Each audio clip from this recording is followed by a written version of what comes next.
Thanks, he muttered, the word clearly painful. Lily beamed. No problem.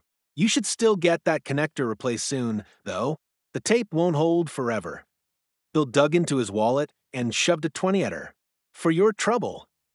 Before Lily could respond, he was back in his truck and rumbling down the road, trailing a faint cloud of dust behind him. Hank burst out laughing. I do believe that's the first time in 30 years I've seen Bill Dawson speechless. He ruffled Lily's hair. Come on, kid. Let's get to that harvester before you get any more famous. News of Lily's latest repair spread faster than a grease fire. By sundown, 3 different farmers had called the Carter house asking if Lily could look at their equipment.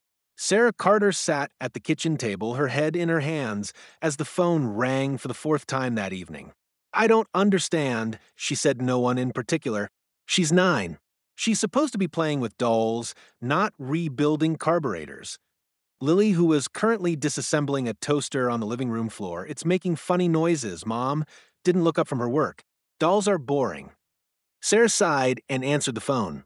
Hello? Oh, hi, Mrs. Wilkins. Yes, I heard about the tractor. No, I don't think. Wait, how much? Her eyebrows shot up. You're offering to pay her $50? Lily's head snapped up, her eyes wide. Sarah listened for another minute before sighing. Let me talk to her father. I'll call you back. She hung up and turned to Lily. We need to set some ground rules. The next morning, a new routine began. Every day after school, Lily would do her homework under her mother's watchful eye. Only then was she allowed to take on exactly one, repair job with strict rules about dangerous machinery and always having an adult present. Sarah even made up invoices on the family computer, complete with a logo Lily designed herself, a wrench crossed with a lollipop. Hank became something of a supervisor, accompanying Lily to jobs and making sure no one took advantage of her skills. To everyone's surprise, Bill Dawson started showing up too, always with some excuse about just happening to be in the area. Though he'd never admit it, he developed a grudging respect for the kid who'd fixed his truck, without so much as an I told you so. One afternoon, as Lily tightened the last bolt on Mrs. Wilkins' ancient rototiller, Hank crouched beside her. You know, there's a junior mechanics competition over in Mason City next month. Prize is a full set of Snap-on tools. Lily's eyes lit up. Really? Hank nodded. I reckon you'd wipe the floor with those high school kids. From his usual spot leaning against the fence, Bill snorted. Damn right she would. The words slipped out before he could stop them, and he immediately looked horrified at his own admission. Lily grinned as Mrs. Wilkins handed her a crisp $50 bill, her first official payment. She tucked it carefully into her pocket, already imagining that shiny new tool set. The doubts of the town were fading fast. Lily Carter wasn't just some kid playing mechanic anymore.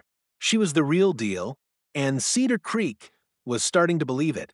The morning of the Mason City Junior Mechanics Competition dawned bright and clear, the kind of perfect autumn day that made the golden fields of Cedar Creek shimmer like a painting.